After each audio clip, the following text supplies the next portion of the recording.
Fatores predisponentes como colesterol alto, diabetes, tabagismo, sedentarismo e obesidade podem trazer consequências graves para as artérias, principalmente as dos membros inferiores.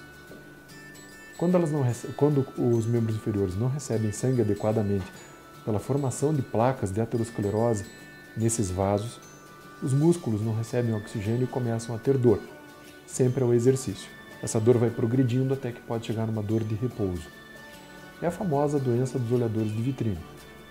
A pessoa caminha alguns metros, sente uma dor lancinante, desabilitante, não consegue dar nem mais um passo. Para olhar uma vitrine para disfarçar. E depois continua a caminhar por mais alguns metros. Esse é um sinal inequívoco de que a circulação dos membros inferiores está afetada. É necessária uma consulta com o cirurgião vascular. A correção desse tipo de patologia hoje é mais simples, com anestesia local, sedação, internamento de apenas um dia.